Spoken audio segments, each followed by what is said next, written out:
Hello and welcome. Today we're going to begin our study of Indian culture. Now, when I say Indian, what I mean here is from India, not Native American. And it's important to begin with a few ideas up front.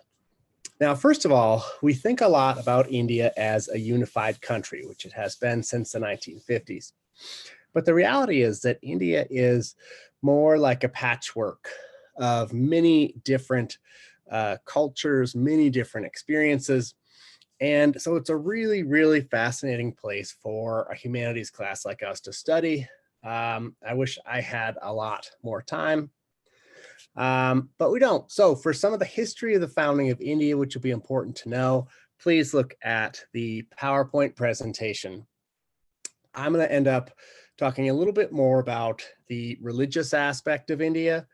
We're going to talk about Hinduism, a little bit about Buddhism, and then I'm going to wrap up talking about some of your readings for this week. All right, you're reading some of the Bhagavad Gita.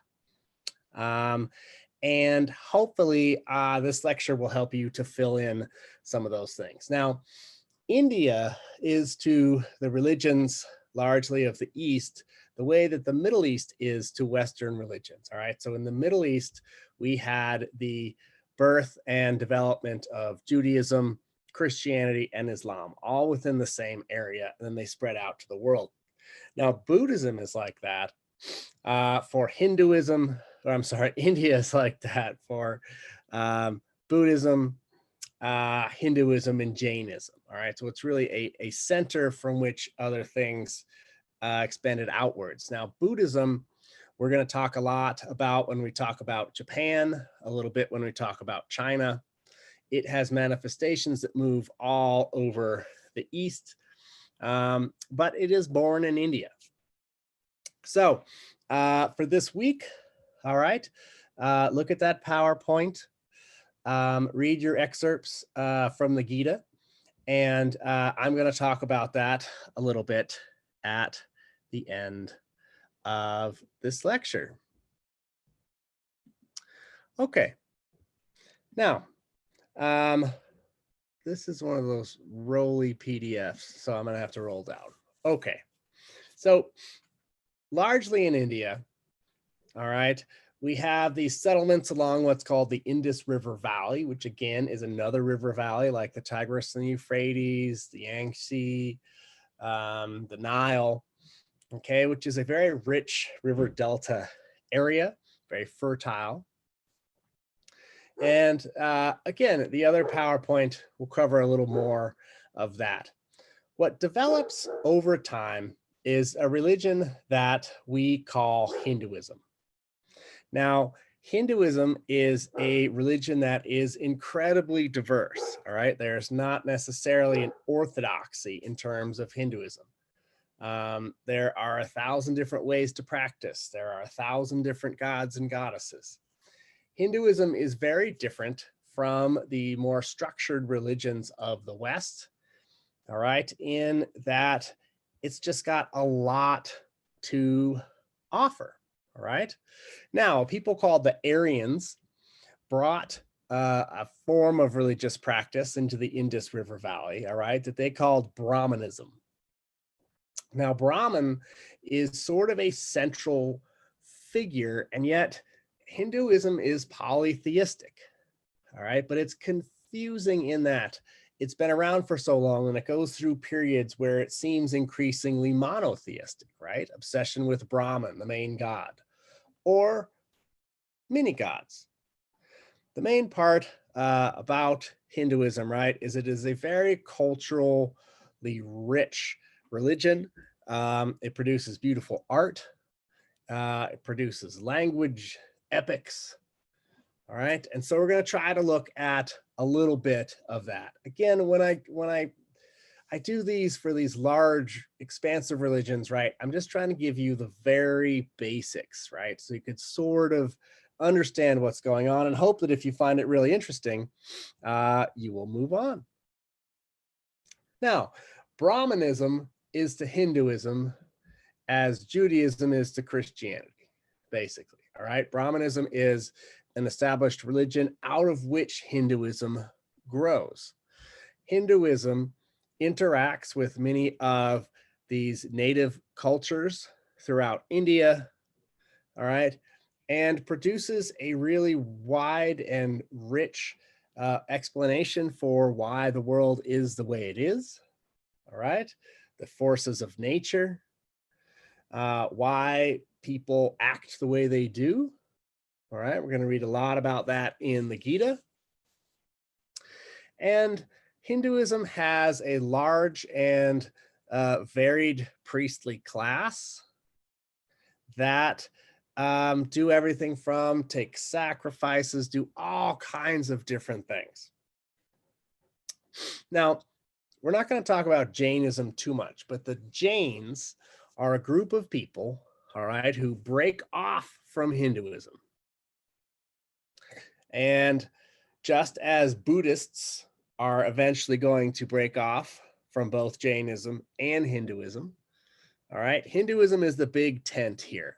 It is the religion out of which these other ones are born. And that'll make a little more sense as we move along. So let's move along. All right. So Hinduism is polytheistic. Hinduism fundamentally believes that the reality that we see, smell, touch, feel around us is largely illusionary. There is another reality, a greater reality, if you will. This reality is filled with gods. And basically, Hinduism is one of the religions that really degrades your everyday. All right. The things that you think are reality really are very illusionary. Now, over here, we have the god Krishna. All right. He's one of the main Hindu gods. Again, the Hindu gods do not necessarily have a power structure like they do in the Greek gods, right? With Zeus being on top. Different gods are worshipped for different reasons. In different localities, different temples, different parts of the country, different occupations.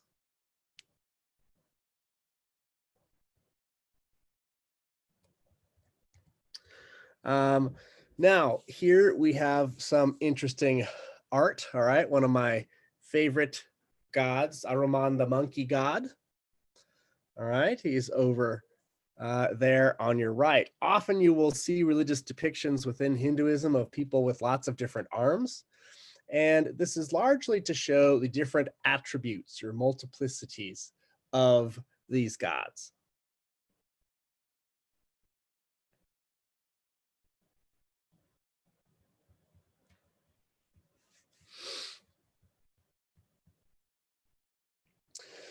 Now, Hinduism has developed over just thousands and thousands of years. It does not have one founder who founded it. It does not have a main prophet. It does not have a Buddha, a Jesus, a Muhammad.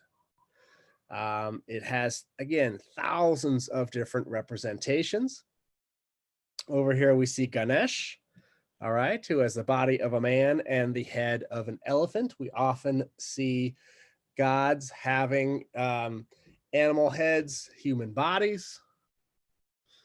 We often see in the representations, right, the gods dancing. So it's a very rich artistic tradition. And Hindus use statues and temples, all right.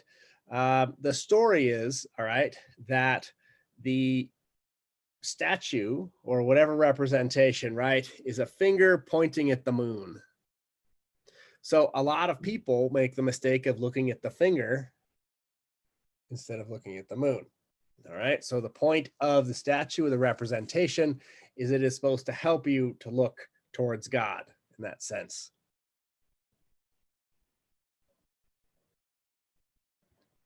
All right. Here we have Shiva, Vishnu, and Brahma. Now, again, as we move on, Brahma for some Hindus becomes more of a central, almost like a Christian god figure. But there's a lot of debate about that. All right. Shiva is the god of destruction. Hindus believe in long cycles of death and rebirth. Again, this is a very beautiful Hindu temple and a statue of Vishnu there. One of the key attributes of Hinduism is it believes that part of us, our true self inside, is immortal. And so you are reborn again and again and again. Now, that belief, right, is fundamentally different from Western Christian beliefs that say that you have a soul that may be eternal, but you pretty much get one time around the mulberry bush. And for Hindus and Buddhists, all right, the world is a never-ending cycle of death and rebirth and death and rebirth. And while that sounds cool to us, both in Hinduism and Buddhism, right, it is exhausting. It is tiring. One of the goals of your own self-liberation is to liberate yourself from this endless cycle of death and rebirth. All right, now we'll talk a little bit more about Hinduism here. Largely what's to understand is Hinduism is a very diverse but formulaic religion. All right, it's based on making particular sacrifices, particular times of the year.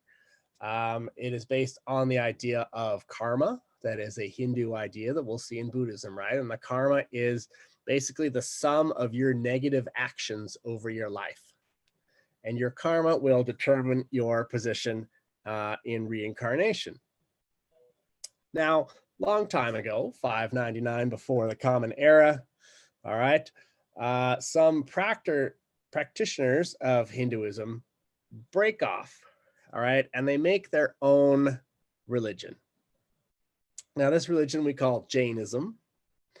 And basically, Jainism is an attempt to completely reject the material realities of our life. All right, Jains retreated from society.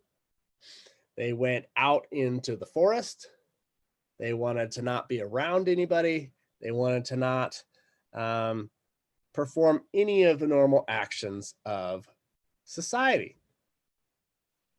Now, the Jains in general have these 4 principles. All right. The first is to injure no life. All right. So you don't kill any animals to eat them. You obviously don't participate in wars. You don't hurt other people. 2, tell the truth. Seems pretty legit.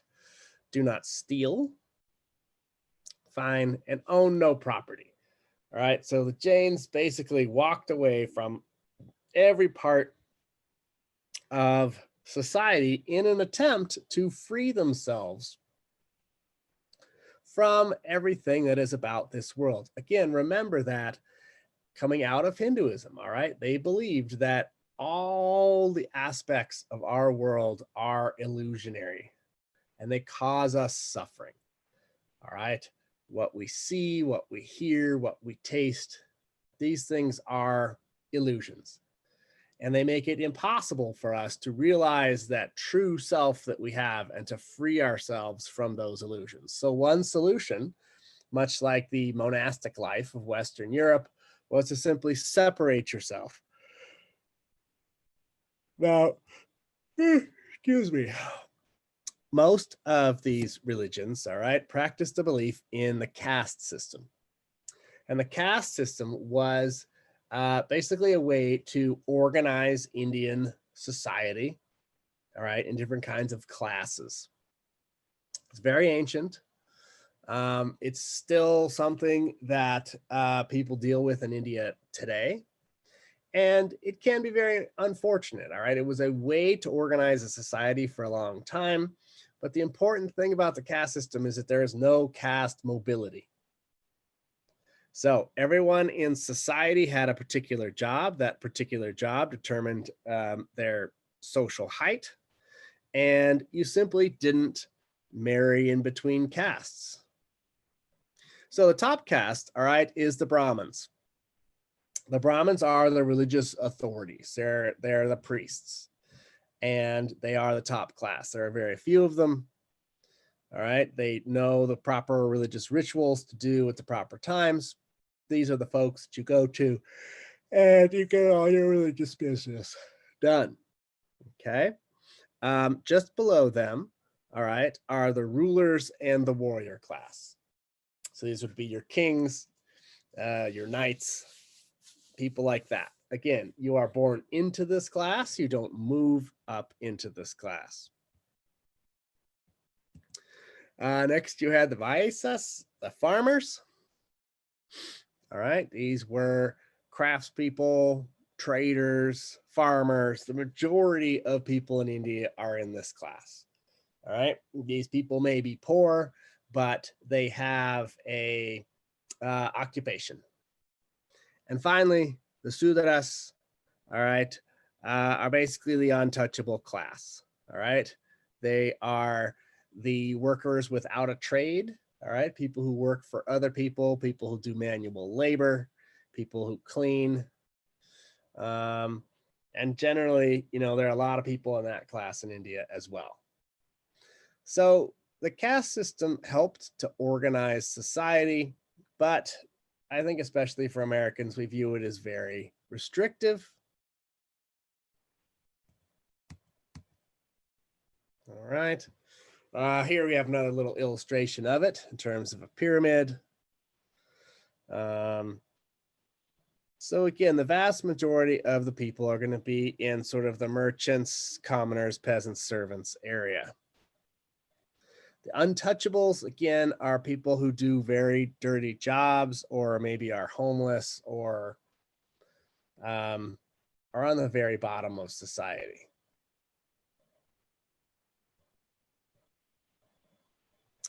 Now, the caste system has existed in India for thousands of years.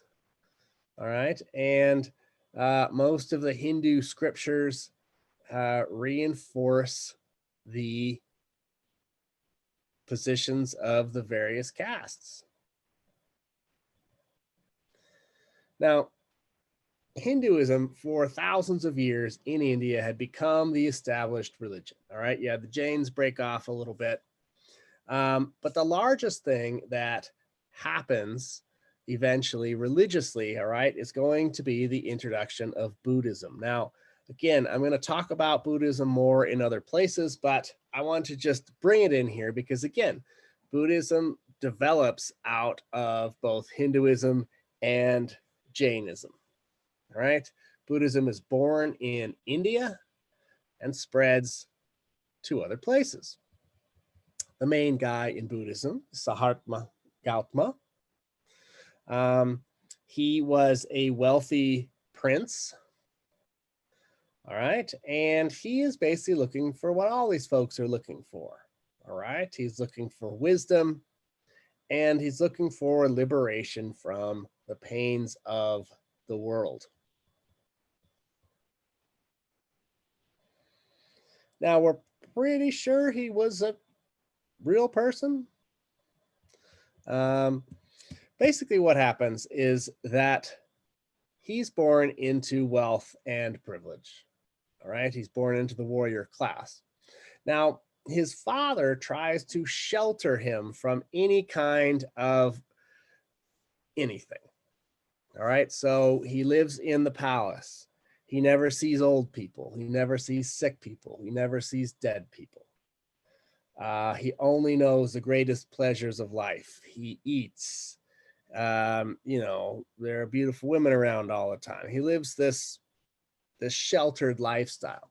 Now, in some parts of this narrative, the gods intervene. And basically one day, he goes out in apart from the palace. All right. And he's sort of shocked. All right. He sees an old person. He's never seen an old person before. He sees a dying person. All right. And this disturbs him greatly.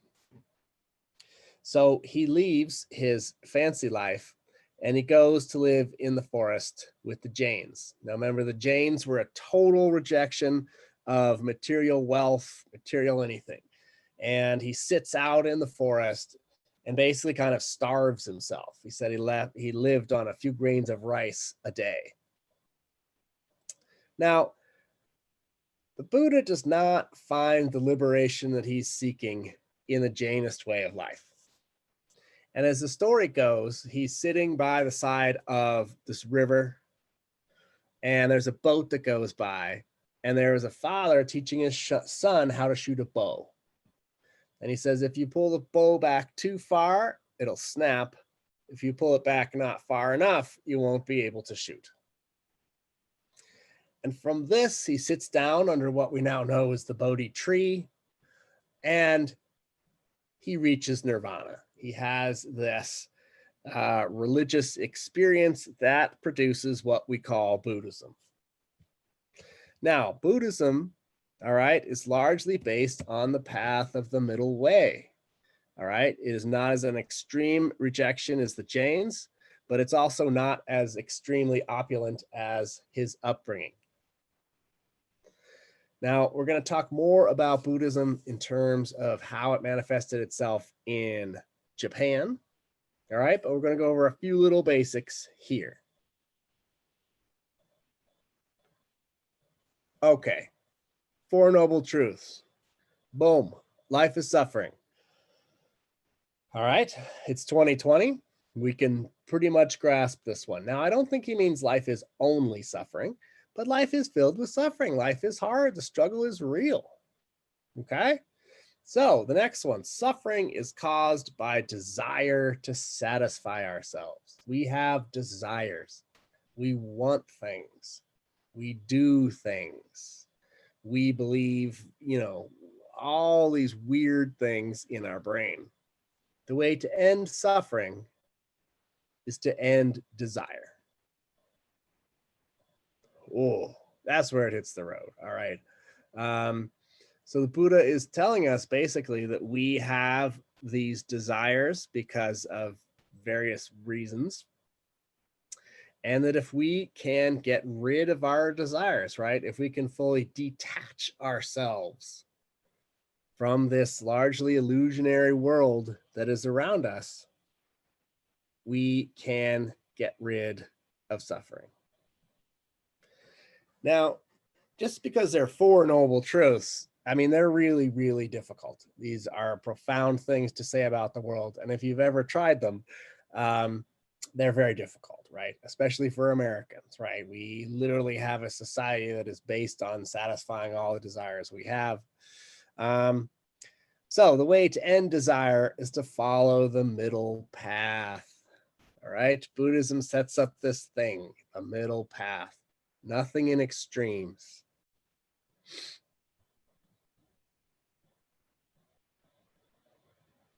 All right. Now, the Four Noble Truths take us to the Eightfold Path. Boom. Okay, so what we have here is this little diagram about the Eightfold Path, and this basically is just telling us how to live our life, all right? So, right view. What does that mean? All right, that means not taking things for granted, okay? Understanding the way the world works, understanding the truly illusionary nature of our reality, understanding our place in cosmic world. Right intention, all right? If you are going to get rid of your desire, which will end suffering, you have to do things for the right reasons. Speech, action, livelihood, effort, mindfulness, and concentration. These are the things that it will take to be a good Buddhist.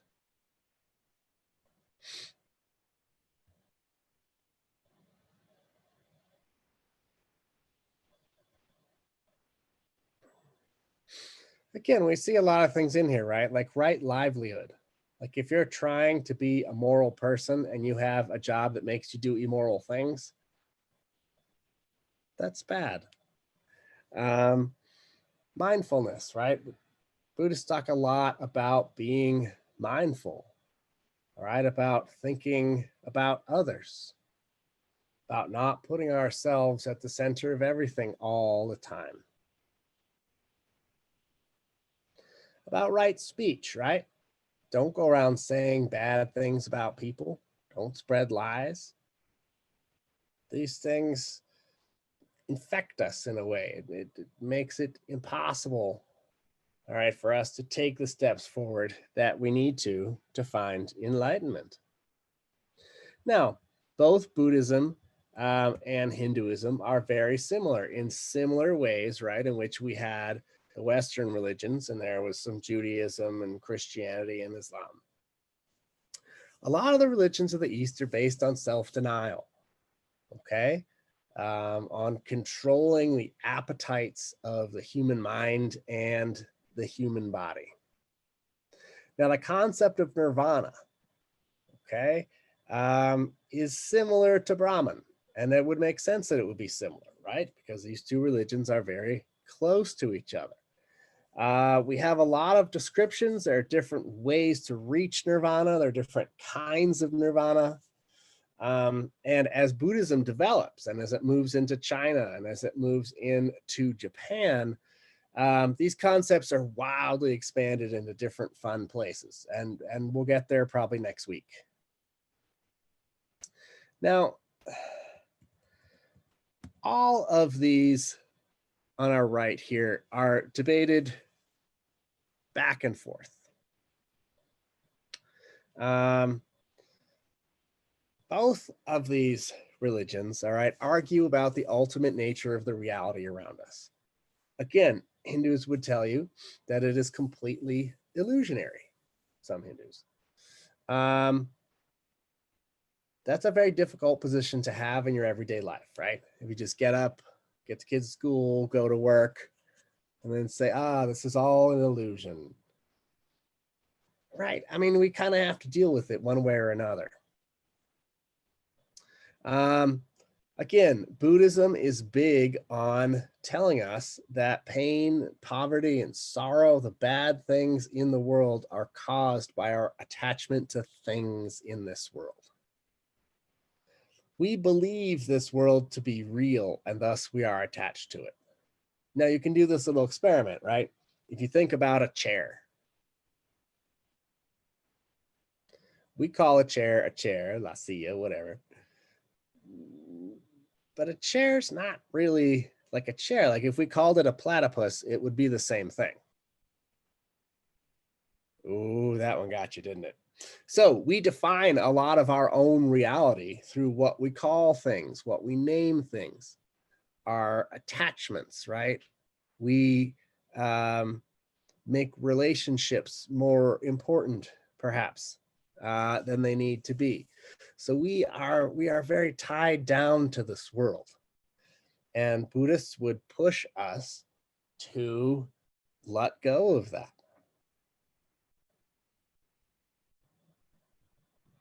Now, the Buddhists opposed the caste system. All right. And they taught to all different kinds of classes of people. One of the great traditions in Buddhism actually is that you really don't need to be very wealthy or educated to achieve nirvana.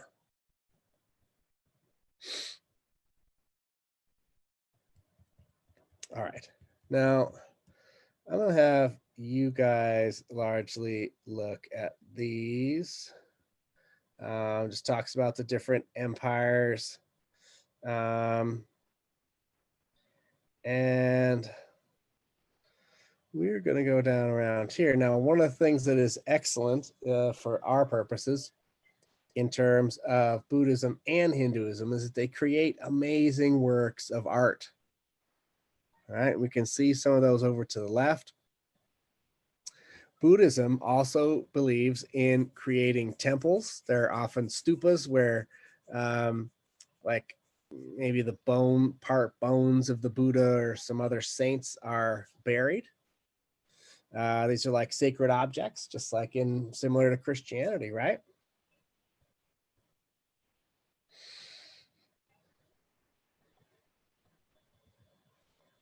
So we have a lot of artistic expression in Hinduism, especially. All right, we have statues, paintings, all kinds of wonderful art that is left over.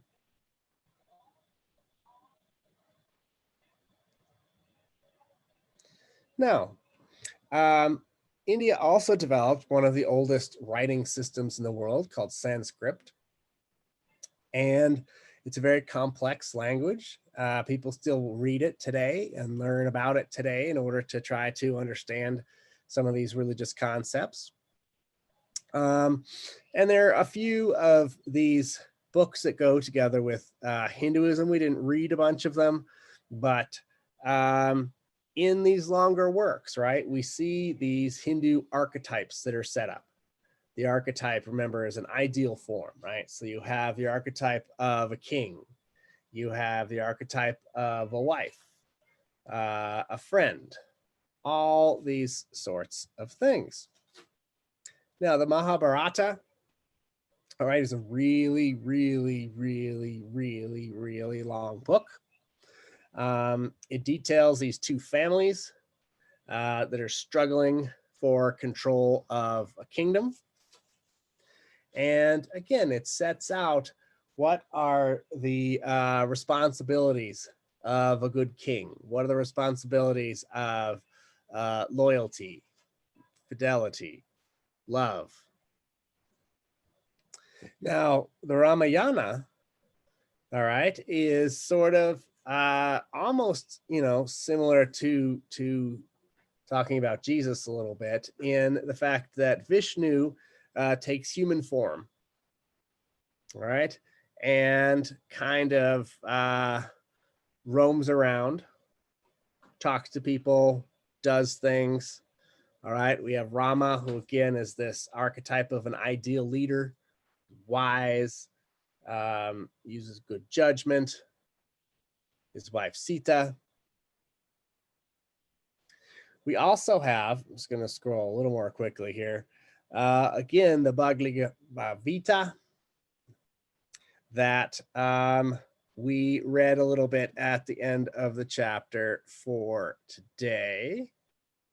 And so it's our last little bit here. I know this has been a whole lot to handle, but we are going to look at that. Now, the Gita that you have there, it's not too much of it. All right. So the basic story of the Bhagavad Gita, all right, is that our main hero is Prince Arjuna. Now, we begin basically in the sections that we're going to read, all right, on the scene of a great battle. And the battle is between competing sides who are seeking to rule the kingdom. And the thing about the battle is that it has split families on either side. Arjuna is the main protagonist. And basically, he doesn't want to fight the battle, even though he is of the warrior class, because the men on the other side, all right, are members of his family.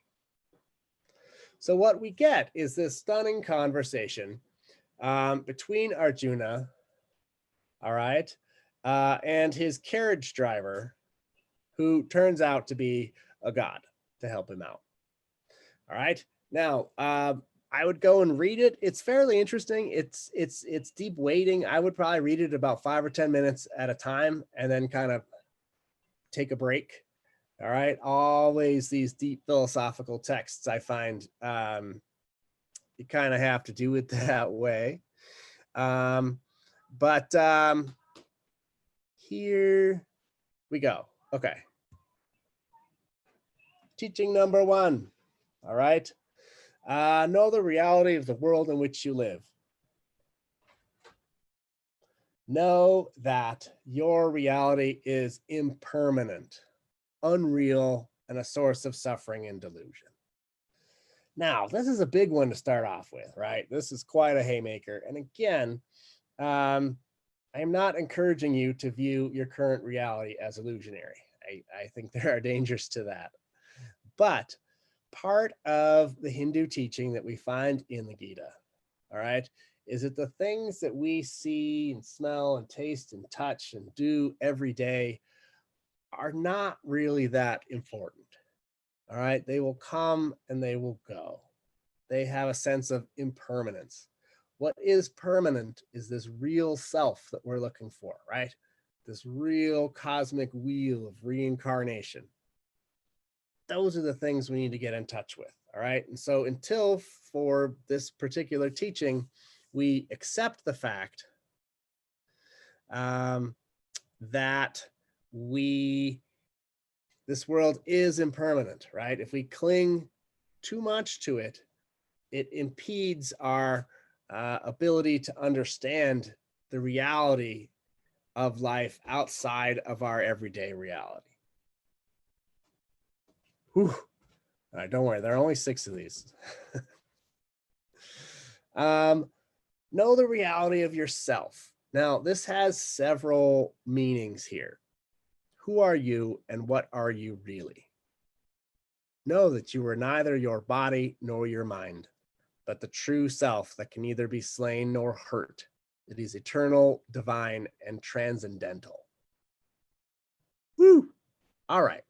Now, as Arjuna is thinking about whether or not to fight this battle, all right, Krishna tells him one of the reasons he should fight the battle is because he can't really kill anybody out there because there's really nobody out there.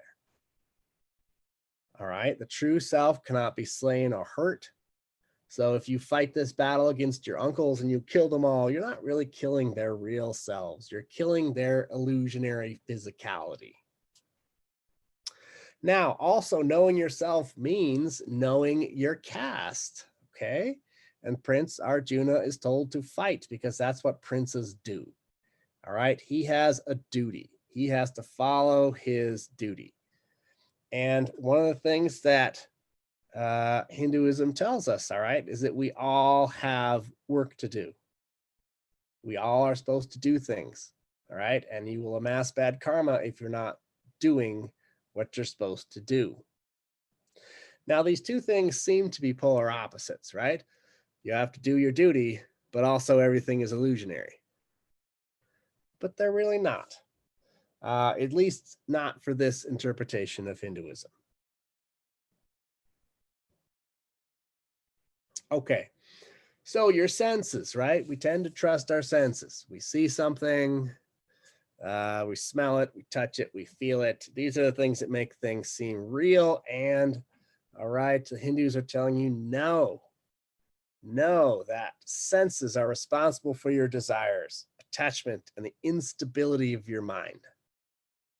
So by restraining your senses, you can achieve the stability of your mind, become impervious to these great opposites. Hindus in this particular text are obsessed with these dichotomies, these opposites.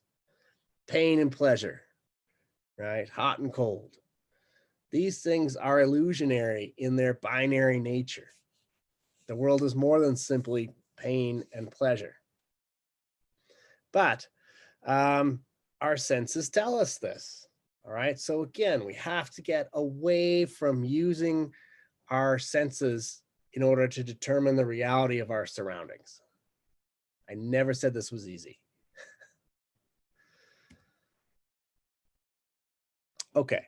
Now there's this wonderful buddhi, or discriminating intelligence, okay, which is the true part of our mind, which is able to discern true knowledge and practical wisdom from illusion and untruth.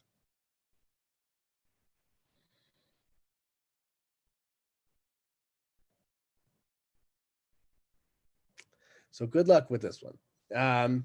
No, basically they're just saying, right, that the more you do these things, the more you get towards a true self, all right, which can give you this true knowledge, all right, being able to look at the world with the eyes of someone who understands that these large parts of it are illusionary.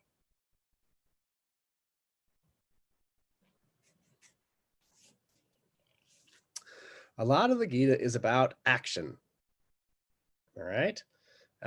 It's about not only doing what you're supposed to in terms of taking, in terms of your caste, all right, but knowing that a life of contemplation can only get you so far, all right? A life of action is the way to begin to transform your mind.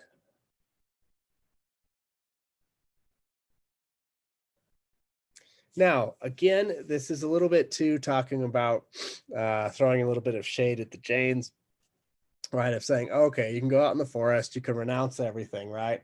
But that's not that really that revolutionary, right? We all have work to do, okay? And you are responsible for your own karma. Now, if you accept for these Hindus here in this text, all right, that Brahman is really the one who is moving and acting through you, then you understand that he is the one who is moving your actions. You are a mere instrument. Ooh. All right. And finally, cultivate your purity. All right. By doing a lot of these good things, by doing your devotions, your surrender, your sacrifice. All right. That is the way that you're going to be able to break through this illusionary veil of everything that is around you. Now, at the end, in the Gita, all right, Prince Arjuna fights, and he fights because it is his duty to fight. He is a he is a warrior class, and that's what people from the warrior class do. That is his work. All right, that is his work yoga, the things that he needs to do in order to take care of his karma. Okay, I hope that this helped a little bit. Don't worry if Hinduism seems kind of overwhelming, if there are some pretty big concepts in there. I know there are, but get your reading done. You got a few things to do for this week, and it's only going to get worse as we move on to Zen Buddhism and Taoism. But I hope at least this lecture can place a little context in there for you. All right.